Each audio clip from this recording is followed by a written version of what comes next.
नमस्कार, स्वागत है एलएनएमयू नोट्स में। इस वीडियो में हम लोग बात करने वाले हैं एसईसी क्रिएटिव राइटिंग के कुछ ऑब्जेक्टिव क्वेश्चन के ऊपर। ऑब्जेक्टिव क्वेश्चन देखने से पहले आपको ये बता देते हैं कि बिहार के सभी यूनिवर्सिटी का सिलेबस जो है वो अब सेम है, ये हर वीडियो में बताते हैं। तो बिहार के कोई भी यूनिवर्सिटी के स्टूडेंट है ये देख के या फिर इस पीडीएफ से फ़ायदा उठा सकते हैं। अब इसमें जो है वो 100% सिलेबस कवर नहीं होने वाला है, आप लोगों को पहले से पता है कि हर वीडियो में हम यही बोल रहे हैं। एग्ज़ाम से एक दिन पहले अगर आप करते हैं तो 100% सिलेबस कवर नहीं होता है।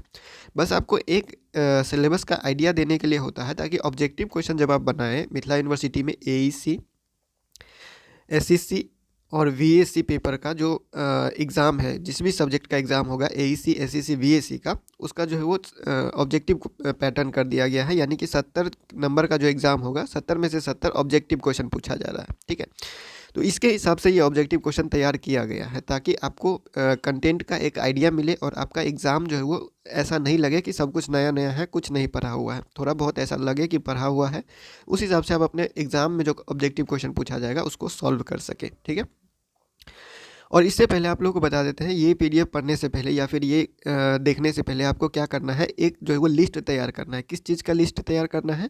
तो जो फेमस बुक है, जो फेमस किताब है, फेमस किताब या और उसका जो राइटर है, कौन उसको लिखा हुआ है, उसका लिस्ट एक तैयार कर लीजिएगा। 10-15 कम से कम फेमस वाला, इंडियन। ठीक है, इंडिया में जो किताब लिखा गया है, फेमस बहुत जो प्रसिद्ध किताब है और उसका राइटर कौन है वो याद कर लीजिएगा। जैसे कि हम एग्जांपल देते हैं, आप लोगों को पता होगा, जैसे कि महात्मा गांधी जी का ऑटोबायोग्राफी है, आत्मकथा है, माई एक्सपेरिमेंट विथ ट्रूथ।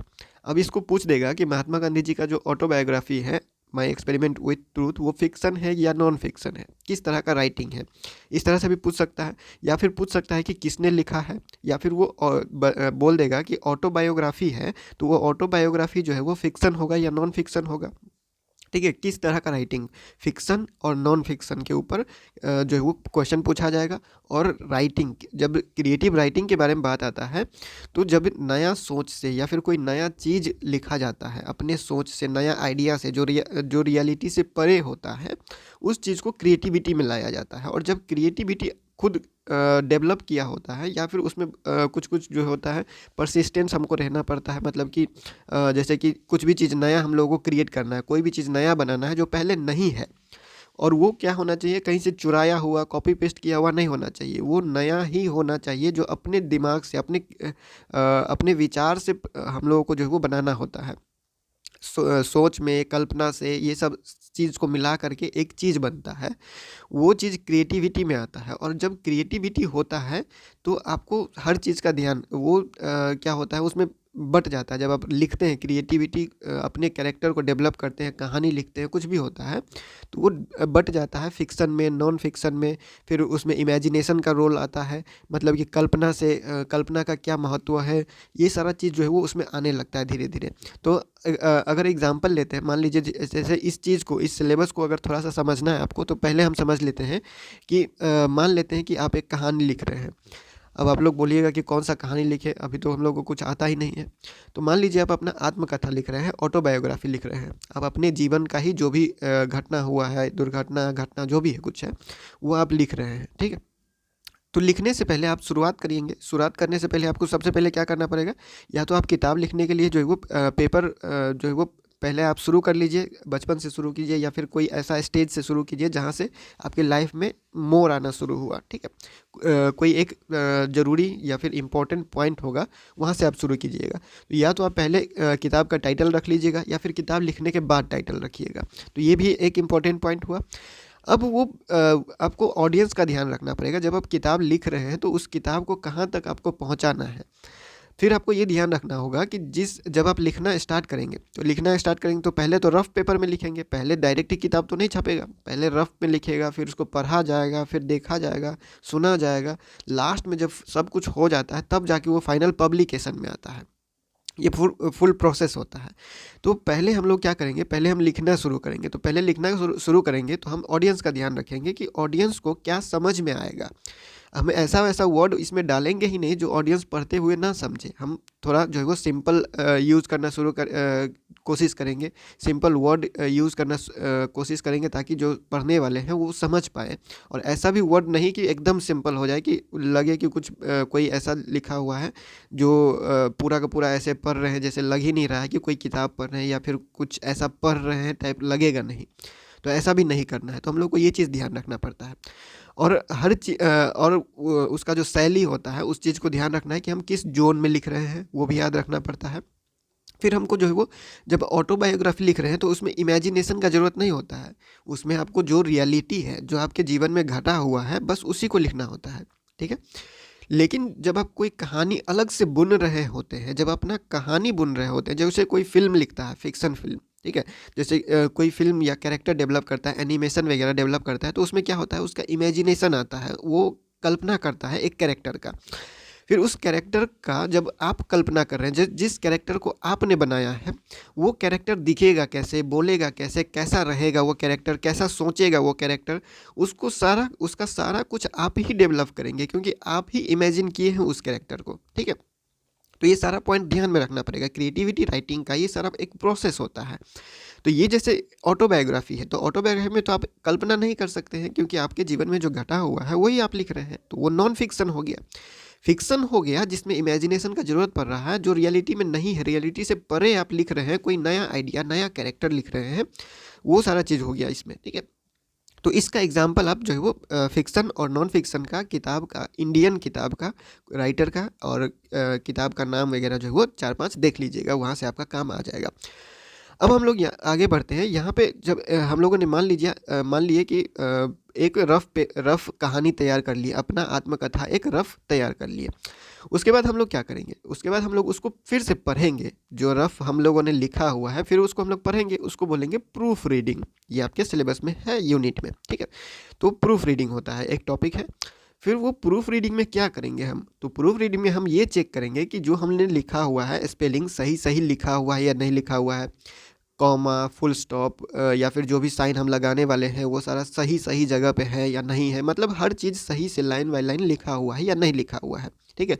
अगर कहीं पे गलती होगा या फिर कहीं पे सुधार का ज़रूरत होगा तो हम लोग फिर उसको क्या करेंगे, एडिटिंग करेंगे। सुधार करने के लिए करेक्शन करने के लिए क्या होता है, एडिटिंग होता है। फिर हम लोग उसको एडिटिंग करेंगे। एडिटिंग करने के बाद फिर फाइनलाइज होता है, फिर उसको हम लोग सुनेंगे, ठीक है। फिर उसको सुनने के बाद जब सब कुछ सही लगेगा तब जाएगा वो पब्लिकेशन के लिए, ठीक है। तो फिर पब्लिकेशन में भी आपको जो है वो स्टेप लेना पड़ता है। तो ये सारा जो प्रोसेस होगा ये क्रिएटिव राइटिंग का प्रोसेस होता है, और ये सारा चीज़ ही शामिल होता है। मोटा मोटी आप ये समझिए कि इस सिलेबस में यही सारा चीज़ पढ़ना होता है।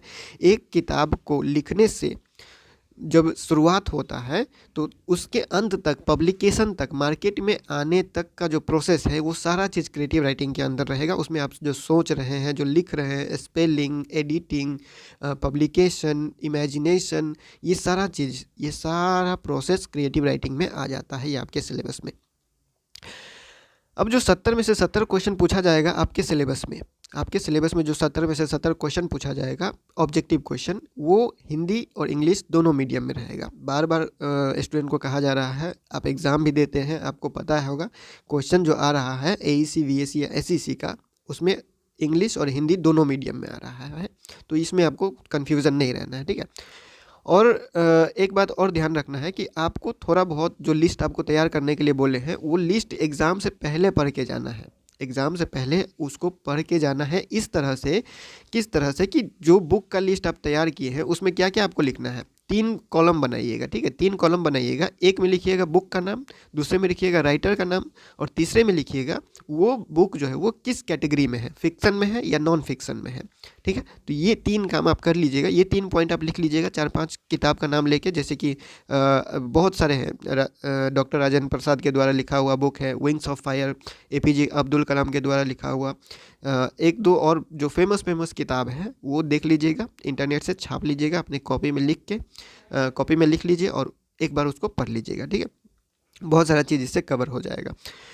तो हम लोग आगे बढ़ते हैं। हिंदी प्लस इंग्लिश दोनों मीडियम में है ये PDF, और ये जो ऑब्जेक्टिव क्वेश्चन है ये दोनों मीडियम में मिलेगा, लेकिन हिंदी में जो है वो थोड़ा सा जो है वो ट्रांसलेशन में प्रॉब्लम है, कहाँ है और क्या चीज़ ध्यान रखना है इस PDF में हम आपको बता देते हैं। उसके बाद ये PDF आपको जो है वो टेलीग्राम पे पीडीएफ आपको टेलीग्राम पे भेज दिया जाता है वीडियो अपलोड होने के 1 से 2 घंटे बाद। तो पीडीएफ लेने के लिए आप टेलीग्राम ज्वाइन कर लीजिएगा, चैनल @LNMU नोट्स में सर्च कर लीजिएगा @LNMU नोट्स, देखिए आप यहाँ पे देख सकते हैं। उसके बाद आप जो है वो इस पीडीएफ को देख के खुद से भी पढ़ सकते हैं, खुद से आप देख लीजिएगा, इसमें सारा क्वेश्चन आंसर वगैरह सब लिखा हुआ है, ठीक है। तो सबसे शुरुआत हम लोग करते हैं। देखिए यहाँ पे जो है ये जो आपके सिलेबस में है यूनिट के हिसाब से, या फिर जो क्वेश्चन पूछा गया था पिछले साल 2023 में, उसके हिसाब से ये तैयार किया गया है। तो इसमें 100% का गारंटी तो हम नहीं लेते हैं, लेकिन आपके सिलेबस में जो मेन टॉपिक है वो कवर हो जाएगा, इससे इतना हम बोल सकते हैं। क्योंकि अभी तक जो ऑब्जेक्टिव आपको मिला है, जैसे गांधी एंड कल्चर का मिला, Gandhi and education, ethics and culture, ये सारा चीज़ का जो पीडीएफ आपको दिया गया था, वो सारा पीडीएफ में बहुत सारे स्टूडेंट ने कहा है कि हाँ वो उस क्वेश्चन से जो है वो बहुत सारा मदद हुआ है और उससे बहुत ज़्यादा आपका क्वेश्चन बन गया था। तो वही बस उतना ही करना रहता है, क्योंकि 100% ऐसा नहीं है कि हम क्वेश्चन पेपर ही तो नहीं दे सकते हैं, कंटेंट दे सकते हैं आपको, ठीक है। तो देखिए what is the main purpose of creative writing. Creative writing का मेन पर्पस क्या होता है? एंटरटेन करना होता है, इन्फॉर्म करना होता है, परसुएड करना होता है, एक्सप्रेस पर्सनल फीलिंग्स होता है। क्रिएटिव राइटिंग का जो मेन मकसद होता है, इसका आंसर देखना होगा। तो इस तरह का जो क्वेश्चन है, मल्टीपल चॉइस क्वेश्चन, ये जो पेपर आपको दिख रहा है, ये हम इसलिए बता रहे हैं क्योंकि इसका आंसर डायरेक्ट इसमें नहीं चेक करिएगा, इसका आंसर यहाँ पे देखिएगा, ठीक है। यहाँ पे आंसर लिखा हुआ है, आंसर ए, आंसर बी, 2 का ए, 3 का सी, इस तरह से लिखा हुआ है। तो ये आप मिला लीजिएगा एक बार कैसे करना है, ठीक है।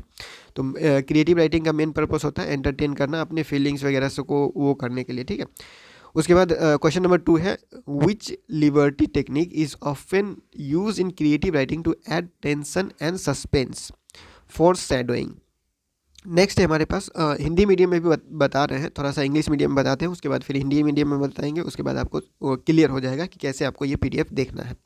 क्वेश्चन नंबर 3 है, which of the following is not considered as genre of creative writing. इनमें से क्रिएटिव राइटिंग का कौन सा जॉनर नहीं है?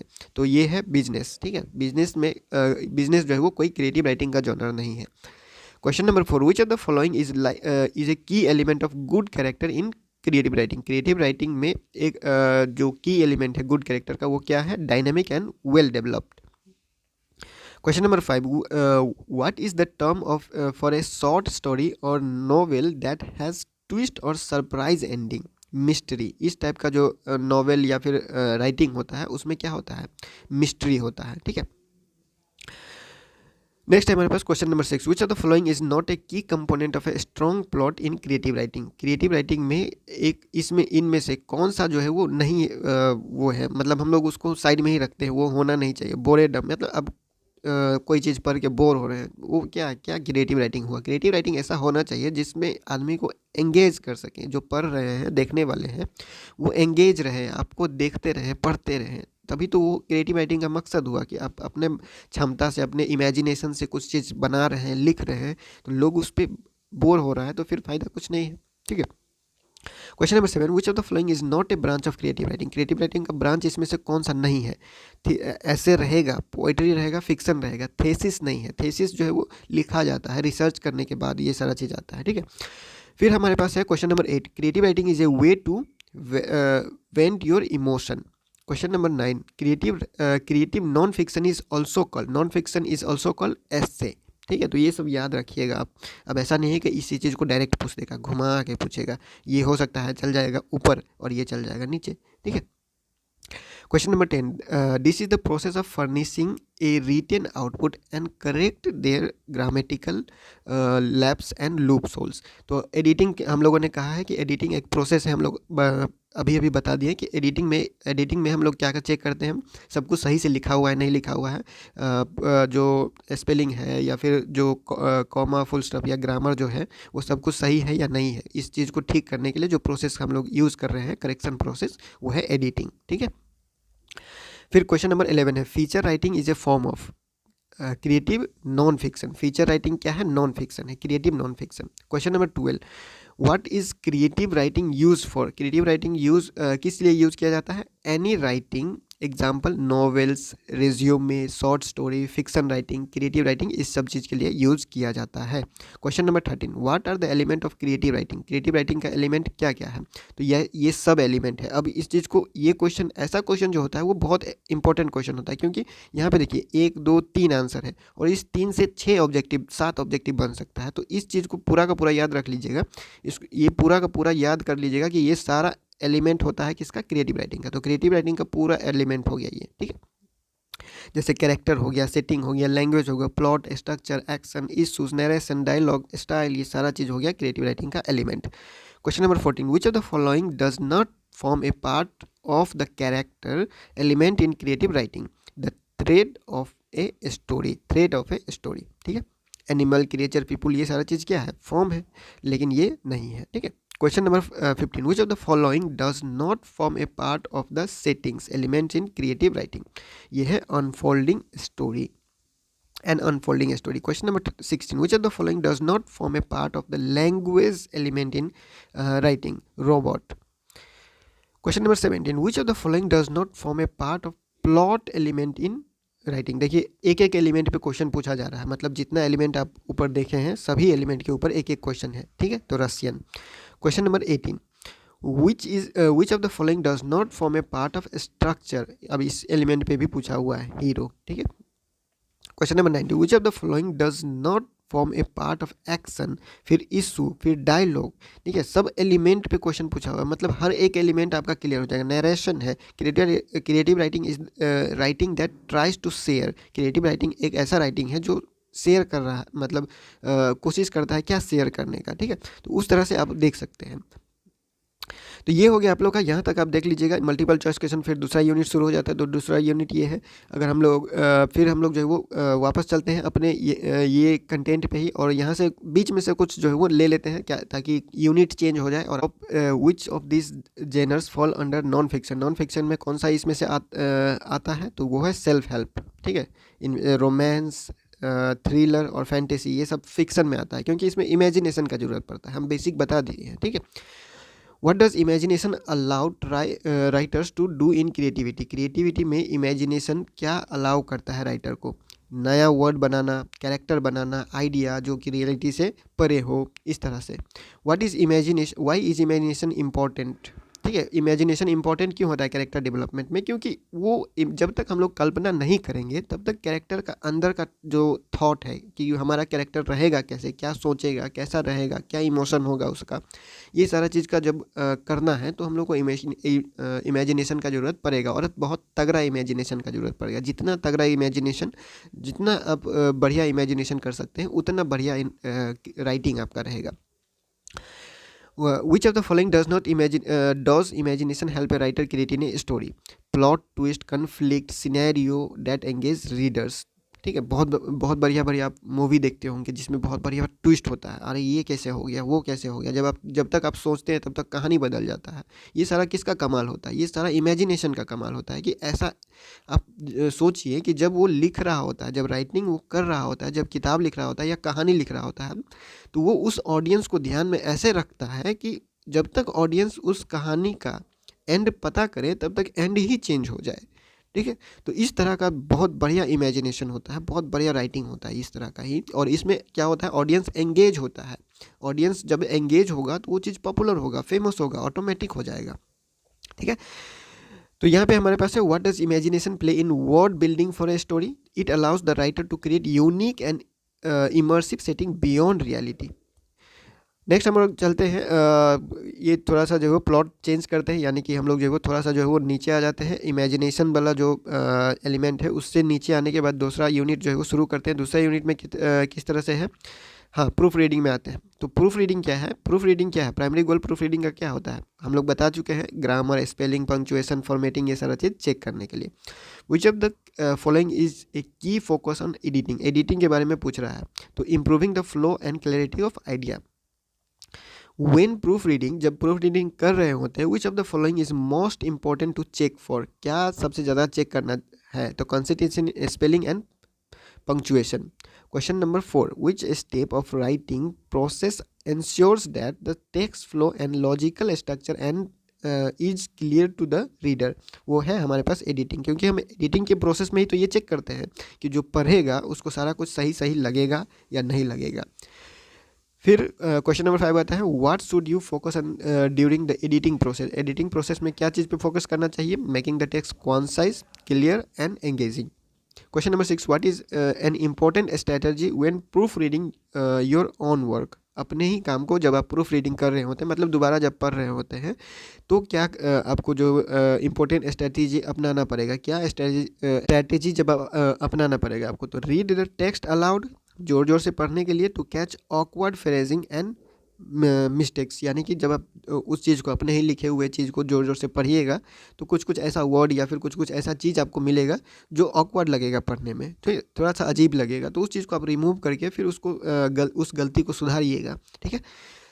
Question number 7, which of the following is not typically part of proof reading process. Proof reading process का इनमें से कौन सा जो है वो पार्ट नहीं है, हिस्सा नहीं है? Check for logical flow and structure. Question number 8, in academic writings, which aspect is particularly important during proofreading। proofreading में, academic writing में proofreading जब आप करते हैं तो उस कौन सा एस्पेक्ट उसमें पार्टिकुलरली ज़्यादा इम्पॉर्टेंट है? तो proper citation and referencing. Question number 9, what is a key benefit of editing the writing multiple times. Editing the writing multiple times, जब जो चीज़ लिखा हुआ है उसको बार बार एडिट करना, वो क्या है? उसका मतलब उसका बेनिफिट क्या है? तो उसका बेनिफिट ये है कि it allows you to focus on different aspect such as clarity, tone and structure. Next हमारे प्रूफ रीडिंग का ये जैसे कि प्रूफ रीडिंग क्लोज रीडिंग पे है। फिर हम लोग अगर नेक्स्ट में देखते हैं तो नेक्स्ट में हमारे पास क्या किस यूनिट से आ जाता है? तो ये हमारे पास है प्रूफ रीडिंग से। अब हम लोग चलते हैं धीरे धीरे जो है वो अपने पब्लिकेशन की तरफ, मतलब कि मान लीजिए आप प्रूफ रीडिंग कर लिए या फिर लिखने से पहले क्या क्या सोचे नहीं सोचे, ये सारा चीज़ का जो प्रोसेस में आता है, ये सारा चीज़ क्या है? तो what is the primary goal of pre writing, post writing, ये इसके ऊपर भी जो है वो आपके यूनिट में टॉपिक लिखा हुआ है। तो प्री राइटिंग और पोस्ट राइटिंग क्या होता है और इसमें जो मेन एलिमेंट है, क्या चीज़ इसमें ध्यान रखना है, तो वो सारा चीज़ क्लियर करते हैं। What is the primary goal of the pre writing stage in creative writing. Creative writing में प्री राइटिंग स्टेज जो होता है वो, उसका उद्देश्य क्या होता है, मुख्य उद्देश्य क्या होता है? तो आइडिया को जनरेट करना, प्लान करना, ऑर्गेनाइज करना, थॉट बिफोर राइटिंग, मतलब कि अपने विचारों को इकट्ठा कर लेना, उसको सजा लेना, तब जाके आप राइटिंग शुरुआत करेंगे। ये सारा चीज़ करना प्री राइटिंग के वो उसमें आता है, हिस्सा में आता है, ठीक है। Which of the following is common technique used in pre writing phase. Pre writing phase में इनमें से कौन सा जो है वो कॉमन टेक्निक है प्री राइटिंग फेज में? तो brain storming and outlining ideas. अपने दिमाग दौड़ाइए, घोड़े, अपने दिमाग के बोलते हैं ना, दिमाग के घोड़े दौड़ाइए, सोचिए, ये सोचिए, वो सोचिए, नया नया आइडिया लेके आइए, वो सारा चीज़ प्री राइटिंग के स्टेज में होता है।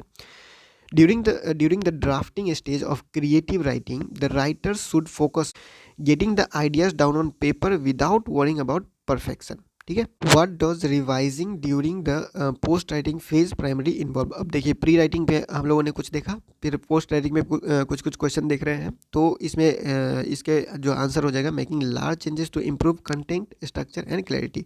पोस्ट राइटिंग के बाद जो प्रोसेस होता है वो थोड़ा सा जो है वो महंगा पड़ेगा आपका, ठीक है। तो देखिए इसका जो आंसर हो गया, ये आंसर बी हो गया, ठीक है। Question number 5, which of the following is the primary purpose of editing in post writing stage. Post writing stage में आके जब आप एडिटिंग करेंगे तो उसका उद्देश्य क्या होगा? उसका उद्देश्य होगा ग्रामर, स्पेलिंग और पंक्चुएशन को फिक्स करना।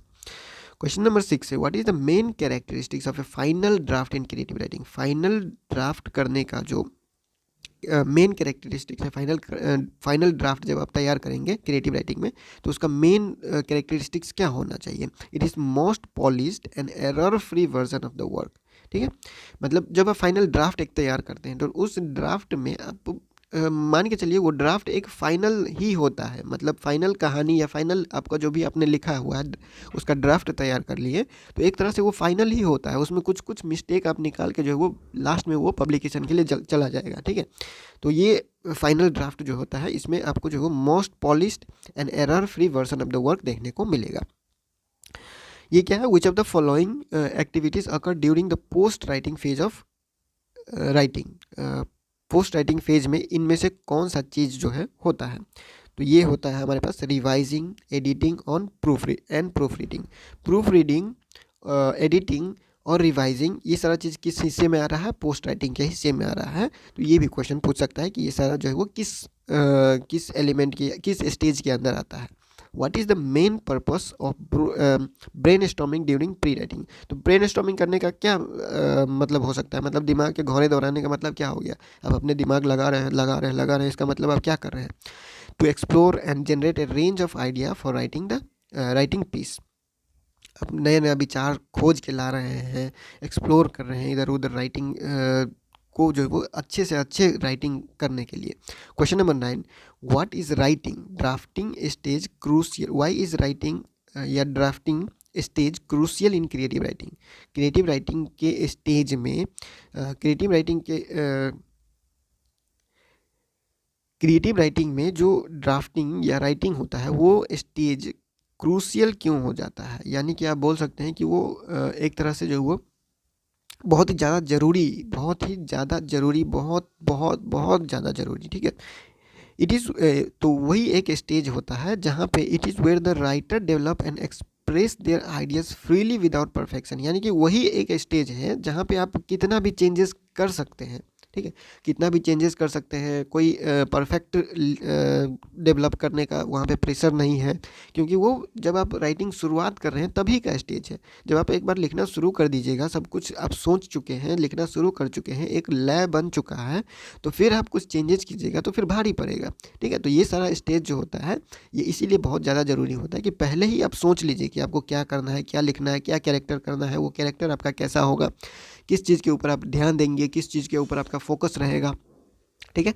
तो which step is often final quality check in the creative writing process?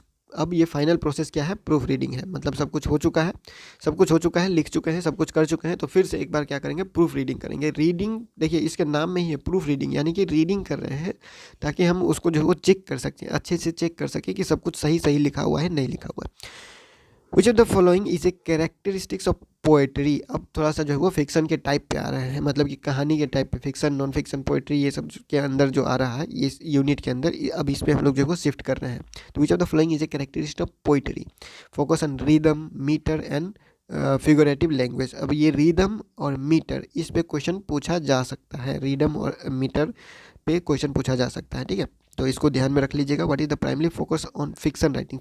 Fiction writing जब आप करते हैं तो उसमें क्या किस चीज़ पे ज़्यादा फोकस रहता है? वो रहता है एंटरटेन करने के ऊपर, provoke thoughts through made of stories, यानी कि जो आप कहानी बना रहे हैं उसके द्वारा आप थॉट प्रोवोक कर सकें, ठीक है। तो एंटरटेन करने के लिए ज़्यादातर लिखा जाता है fiction writing.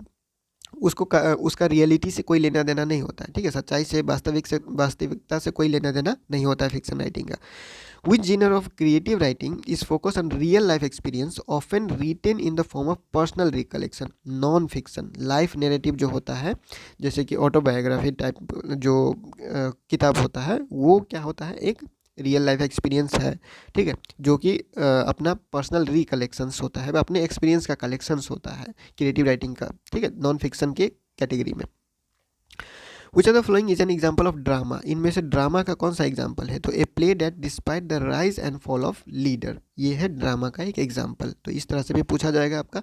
Non fiction, what distinguish fiction from non fiction? मतलब कि फिक्सन और नॉन फिक्सन में दोनों में क्या फ़र्क है, कौन ऐसा, इनमें से कौन सा ऐसा पॉइंट है जो फिक्सन और नॉन फिक्सन को अलग करता है? तो fiction involves imaginary character and plot, ठीक है, while non fiction is based on real people और इवेंट्स। आपको बता दिया गया, ये बेसिक डिफरेंस याद रखिएगा तो बहुत ज़्यादा क्वेश्चन इससे बनेगा आपका, ठीक है। Which are the following is a type of non fiction writing? Biography. Non fiction writing क्या है? बायोग्राफी है, मतलब कि किसी का जीवनी आप लिख रहे हैं तो वो नॉन फिक्सन होगा। उसमें क्या इमेजिन आप कीजिएगा, उसमें अपने तरफ से कुछ तो आप जोड़ नहीं सकते हैं, क्योंकि वो किसी के ऊपर लिखा जा रहा है, तो उसके जीवन में जो जो घटना हुआ होगा रियल लाइफ में वही आप लिख रहे हैं। Question number 7, what is the main characteristics of drama in creative writing? Creative writing में ड्रामा में मेन कैरेक्टरिस्टिक्स क्या होगा? वो होगा it is intend to perform with dialogue and action. देखिए तो ये पीडीएफ तो आपको टेलीग्राम पे मिल ही जाएगा, ठीक है। तो हम क्या करते हैं, थोड़ा सा जो है वो हिंदी मीडियम का क्वेश्चन देख लेते हैं, हिंदी मीडियम का क्वेश्चन देख लेते हैं और बता देते हैं कि हिंदी मीडियम जब आप करिएगा तो आपको क्या ध्यान में रखना होगा। हिंदी मीडियम में थोड़ा सा जो है वो थोड़ा थोड़ा कहीं पे ट्रांसलेशन में जो है वो क्या है, थोड़ा थोड़ा मतलब क्या होता है, अलग हो जाता है। जब आप मशीन से इंटरनेट से ट्रांसलेट करवाते हैं तो थोड़ा थोड़ा अलग दिखने लगता है ट्रांसलेशन, कहीं कहीं जो वो गलत मतलब निकाल लेता है वो, और वो अपने हिसाब से बदल देता है, भाषा चेंज कर देता है, ठीक है। तो उस चीज़ का भी आपको ध्यान रखना पड़ेगा। तो ये सारी चीज़ हम कन्वर्ट कर दिए हुए हैं फिलहाल। जितना भी क्वेश्चन है लगभग 200 के आसपास क्वेश्चन होगा इसमें, अगर आप ठीक से पढ़िएगा तो पूरा चीज़ आपका कवर हो जाएगा, ठीक है। एक या दो यूनिट जो है वो बच जाएगा, लेकिन बाकी सारा चीज़ जो है वो ये कवर कर देगा आपका। क्वेश्चन नंबर 1, निम्नलिखित में से कौन सा रचनात्मक का सबसे मौलिक पहलू है? नए और मौलिक विचार उत्पन्न करना। क्वेश्चन नंबर 2, रचनात्मक में मौलिकता का क्या अर्थ है? किसी एक चीज़ के बारे में सोचना जो पहले न की गई हो। क्वेश्चन नंबर 3, निम्नलिखित में से कौन सी विशेषता रचनात्मक से निकटता से जुड़ती है? नए अनुभव के प्रति खुलापन। क्वेश्चन नंबर 4, रचनात्मक व्यक्ति अक्सर जिज्ञासु होते हैं। जिज्ञासा प्रक्रिया में क्या प्रेरित करती है? प्रश्न पूछना और नई अवधारणाओं की खोज करना। जिज्ञासु व्यक्ति जो होता है, जो सब चीज़ जानना चाहता है, वो क्या करता है, वो नया नया चीज़ एक्सप्लोर करता है, नया नया चीज़ नया सवाल जो हमेशा जो है वो सवाल पूछते रहता है, ठीक है। जिज्ञासु व्यक्ति इस तरह से होता है वो। क्वेश्चन नंबर 5 में क्या है, निम्नलिखित में से कौन सा रचनात्मक में लचीलेपन का सबसे अच्छा वर्णन करता है? लचीलेपन का सबसे अच्छा वर्णन कौन करता है? तो नए दृष्टिकोण को अपने और आवश्यकता पड़ने पर जो है वो उसको बदल सके वो, तो वो है लचीलापन। मतलब कि समय अनुसार उसको जो है वो चेंज कर सके, जब ज़रूरत पड़े तो उस चीज़ को बदल सके हम उस राइटिंग को। नंबर 7, सृजनात्मकता में दृढ़ता से क्या तात्पर्य है? परसिस्टेंस, जो ठान लेता है, करते रहता है, मतलब कि जो दृढ़ जो बोलते हैं ना कि अटल है, तो वो कोई चीज़ एक काम बार बार कर रहा है, फिर कर रहा है, फेल हो रहा है, फिर कर रहा है, फेल हो रहा है, फिर नए तरीके से करेगा, फिर फेल होगा, फिर नए तरीके से, कब तक करते रहेगा जब तक वो चीज़ अच्छे से वो कर ना ले, या फिर उस चीज़ को एक ऐसा मुकाम पर नहीं ले जाए जहाँ पे वो सब कुछ ठीक कर दे, या फिर जो चीज़ वो कर रहा है वो चीज़ बहुत बढ़िया से जब तक नहीं हो जाता तब तक वो एक ही काम को करते रहता है, ठीक है। असफलताओं के बावजूद विचारों और निरंतर परिष्कृत और बेहतर बनाना। क्वेश्चन नंबर 8, निम्नलिखित में से कौन सा रचनात्मक में चंचलता की कुंजी है? तो पूर्णता के दबाव के बिना, पूर्णता के दबाव के बिना यानी कि कोई चीज़ परफेक्ट करने का जो प्रेशर होता है कि ये चीज़ परफेक्ट ही होना चाहिए, वो प्रेशर के दबाव के बिना जो विचार का स्वतंत्र अन्वेषण है वो सारा चीज़ इसमें आता है। मतलब कि कोई ऐसा है कि क्रिएटिव राइटिंग आपको कोई बैठा दिया है, बोल दिया कि आप आराम से दिन भर बैठिए, कोई टेंशन नहीं है, कोई झमेला नहीं है, आपको जो है वो टाइम का कोई प्रेशर नहीं है, ना किसी को आपको देना है, ना कुछ करना है, आपको बस लिखना है। बस आपको लिखने के लिए स्वतंत्र कर दिया जाए तो क्या सब हो सकता है, वही है उसके मतलब रचनात्मक लोग होते हैं। कैसे होते हैं? नए अनुभवों और दृष्टिकोणों के लिए खुला होना। रचनात्मकता में भावना और जुनून शब्द का क्या अर्थ है? रचनात्मक प्रक्रिया के दौरान भावनाओं से बचना।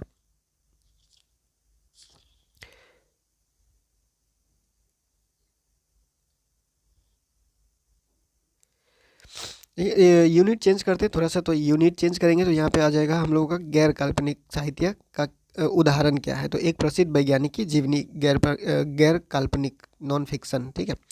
गैर काल्पनिक लेखन मुख्य रूप से निम्नलिखित पर केंद्रित है: वास्तविक घटना और तथ्य।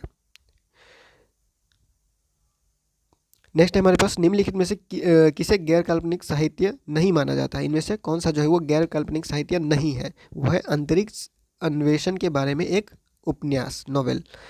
गैर काल्पनिक लेखन का प्राथमिक उद्देश्य क्या है?